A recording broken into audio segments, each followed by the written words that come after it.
کنفرانس در پارلمان کانادا با حضور ده‌ها تن از نمایندگان و سناتورها و مشاوران. قیام سراسری مردم ایران برای یک جمهوری دموکراتیک و علیه رژیم زنستیز. خانم مریم رجوی: ایران در آستانه یک تغییر بزرگ. مردم ایران استبداد دینی را نمی‌خواهند.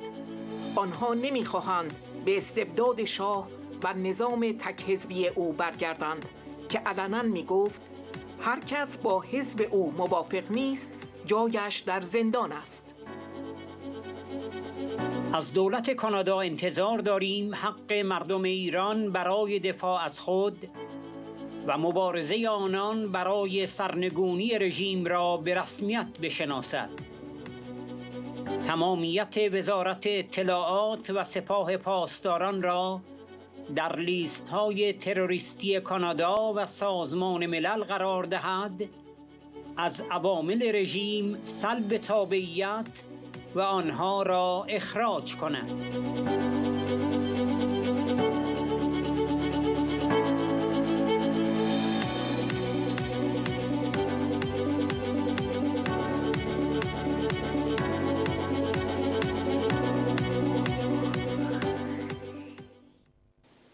صبح روز سه‌شنبه اول آذر ماه 1401 کنفرانسی در پارلمان کانادا توسط نمایندگان و سناتورهای کانادا تحت عنوان قیام سراسری مردم ایران برای یک جمهوری دموکراتیک و علیه رژیم زنستیز به ریاست خانم جودی اسکرو، نماینده ارشد پارلمان و وزیر سابق مهاجرت، در محل پارلمان این کشور برگزار شد. در این کنفرانس ده‌ها تن از اعضای پارلمان و سناتورها و مشاوران از جمله 3 وزیر سابق از حزب حاکم لیبرال و احزاب محافظه‌کار، بلوک کبک و حزب دموکراتیک نوین شرکت کردند. خانم مریم رجوی، رئیس جمهور برگزیده مقاومت، به صورت آنلاین در این کنفرانس سخنرانی کرد.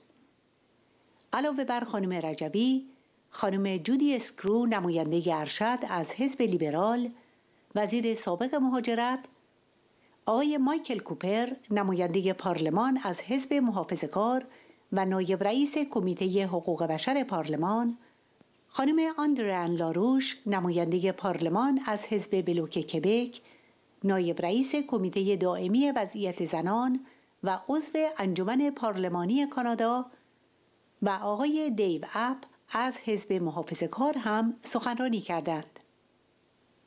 رئیس جمهور برگزیده مقاومت در سخنان خود به تحولات اخیر قیام ایران اشاره کرد و گفت: امروز ایران در آستانه یک تغییر بزرگ قرار دارد.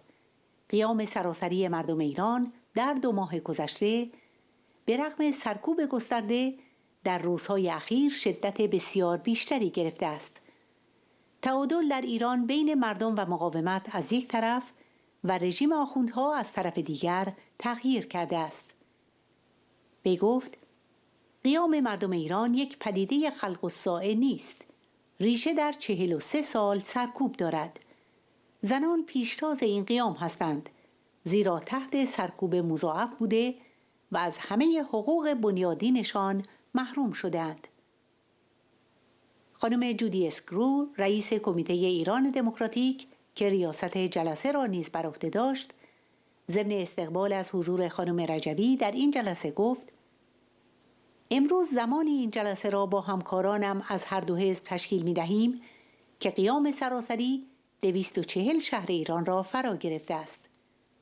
خانم اسکرو افزود: شورای ملی مقاومت طولانی ترین ائتلاف سیاسی دموکراتیک در تاریخ ایران است که از سال 1360 در خط مقدم مبارزه علیه رژیم بوده است من از دولتمان به خاطر اقدامات علیه رژیم ایران تشکر می کنم، ولی با شما موافقم که سپاه پاسداران را باید در لیست تروریستی بگذاریم. سپس نماینده مایکل کوپر، رئیس مشترک کمیته ایران دموکراتیک، در سخنان خود از جمله گفت: کانادا گام‌های مهمی برداشته، ولی کارهای مهمتری لازم است، از جمله گذاشتن سپاه پاسداران در لیست تروریستی و اینکه مزدوران رژیم از کانادا اخراج شده و اموالشان ضبط شود و سردمداران رژیم را مورد حسابرسی قرار دهیم. آقای دیو اپ سخنران بعدی جلسه بود. وی با اشاره به بازدید از اشرف 3 و موزه مقاومت گفت: من به این فکر می کنم که چه کار بیشتری می توانیم بکنیم. مقاومتی که شاهد آن هستیم بسیار انگیزاننده است. خانم اندران لاروش از دیگر سخنرانان این جلسه گفت: این مهم است که با جنبش شما همبستگی داشته باشیم. من اولین نفری بودم که در پارلمان کانادا طرح حمایت از حقوق زنان در ایران را مطرح کردم.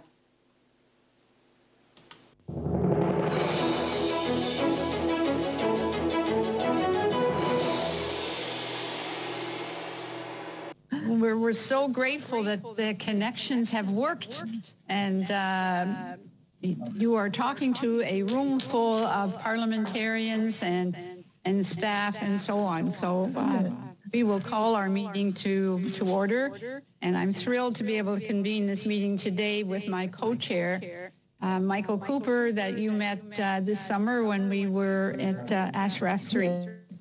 And with all of my colleagues from both sides of the aisle today. The timing of the meeting, of course, could not be more important. So as we come together, the continued nationwide uprising in Iran that began on September the 16th, after the barbaric murder in custody of the 22-year-old Mahashem Amini, has spread to nearly 240 cities. Over 600 people have been killed, including more than 50 children and 30,000 arrested. The Iranian opposition has released the names of 427 victims so far. I will have more to speak along with my colleague Michael Cooper and my colleagues, but at this point I'm honored to introduce our keynote speaker, Mrs. Meriem Rejوی, the President-elect of the National Council of Resistance of Iran, referred to as NCRI, who is online with us from Paris.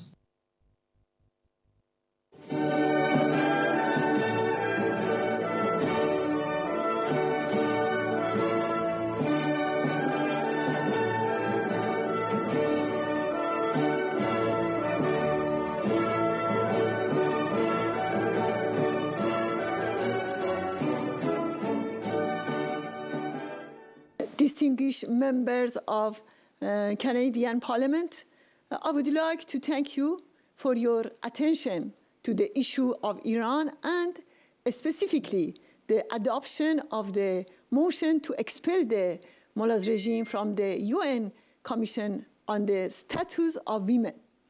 Iranian people will never forget the friends of hard times. Today, Iran is going through a critical moment in its history. The current uprising did not happen overnight. It's rooted in 43 years of repression.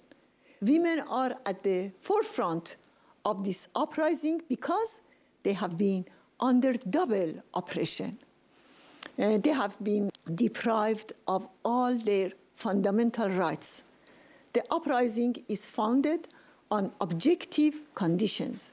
In addition, it is rooted in a 40-year resistance with 120,000 martyrs. 30,000 political prisoners were massacred just in the summer of 1988. The courage of Iranian boys and girls, which the world is witnessing today, is inspired by such sacrifices registered in the nation's historical memory.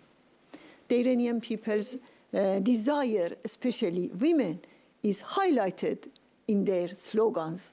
They want to overthrow the entire regime, having learned from past experiences, especially the anti-Shah revolution in 1979, Iranian people know what they want and don't want.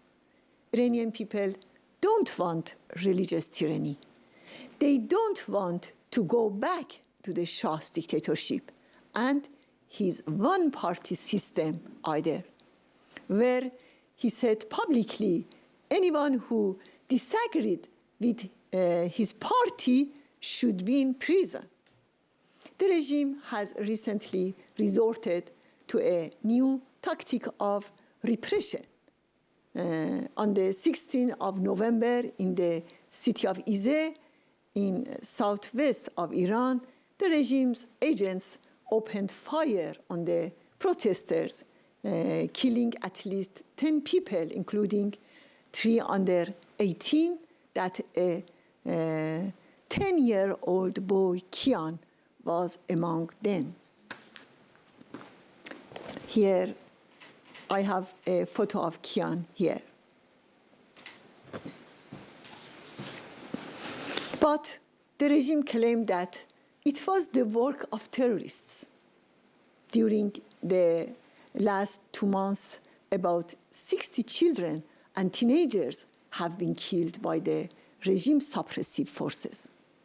In recent days, the regime attacked cities of Javanrud, Mahabad, and other cities with heavy weapons and armors, killing and injuring several people. Some question how people, particularly young people, are still on the streets despite brutal crackdown. The answer is simple. They don't see any future with this regime. They clearly say that we have nothing to lose. In such a situation, the golden principle for the success of the popular movement is being organized. It is not without reason that the Iranian regime has increasingly targeted the People's Mujahideen Organization of Iran as the only organized resistance movement inside Iran. Also, it attacks the National Council of Resistance in all areas as its political alternative. In addition to domestic repression, the regime has launched a disinformation campaign internationally and in the virtual space against its principal opposition.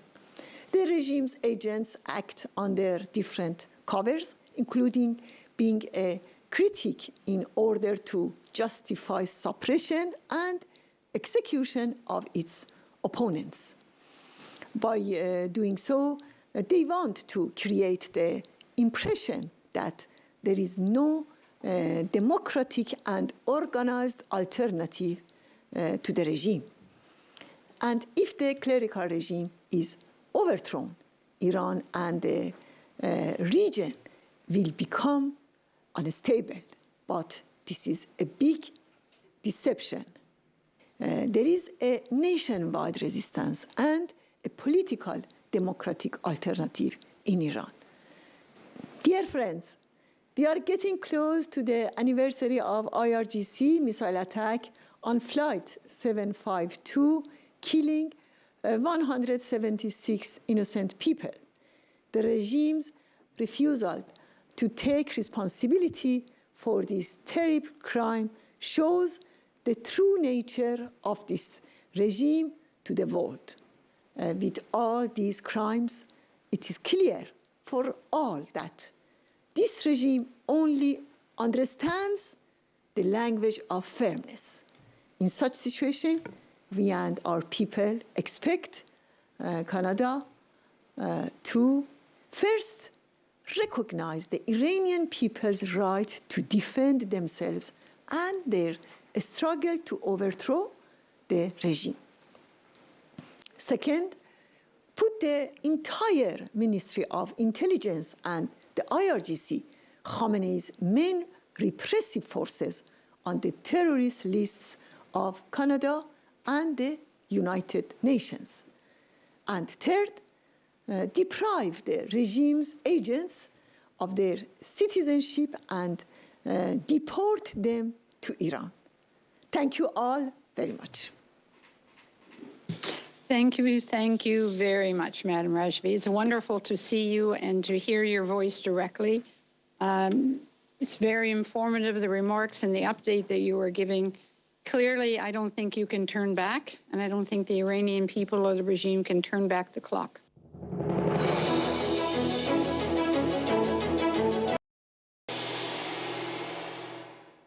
Thank you very much, Madame Rajvi, for your comprehensive update and for your inspirational leadership over many decades in fighting against the tyrannical regime. And I concur with my co-chair, Judy Sgro, that the Government of Canada has taken some important steps, but there is more work to do.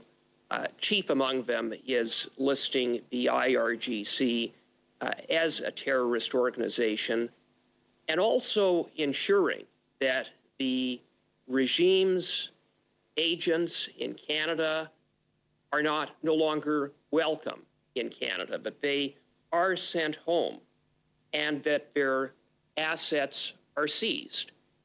And more broadly, we need to work with our democratic allies to impose maximum pressure on the regime to support the resistance and document the enormous crimes that are being committed against the Iranian people so that the perpetrators of these crimes one day are brought to justice and held to account. So thank you again, Madame Rajvi, and we have a number of colleagues from all parties in the House of Commons here today to show their solidarity with the people in Iran who are bravely standing up for their rights. Thank you very much.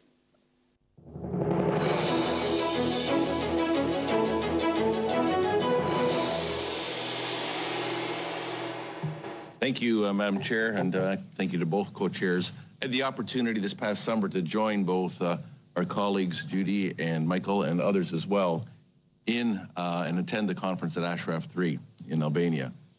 And I guess what I was struck by was, and I'm picking up on Michael's comments, with 30,000 arrests and the treatment that we are seeing through our news media now. We toured a museum that documented both the history of the movement and in particular focused on the 1988 massacres, 30,000 people.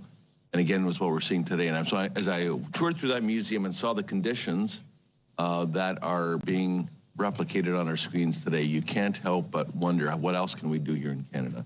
I wanted to express my gratitude for the opportunity this summer to the tour's organizers, as well as to the opportunity to attend and to witness. And now it falls back on us to see what we can do as Canadians to support the movement. It is awe-inspiring, both with an E and without an E. No humor intended. Thank you, Madam Chair.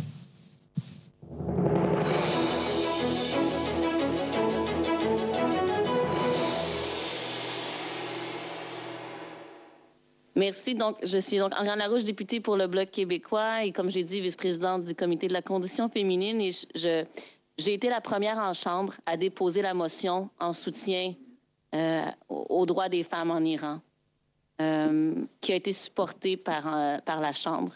Pour moi, c'est important d'être solidaire avec vous. J'ai également été à une manifestation à Montréal en soutien avec vous, avec mon collègue Denis, qui est ici aussi ce matin. Nous sommes donc 3 députés du Bloc québécois. Je salue à côté de moi aussi Jean-Denis. Donc, nous sommes à vos côtés et vraiment on va surveiller la situation de près, mais c'était ça que je voulais vous envoyer comme message ce matin.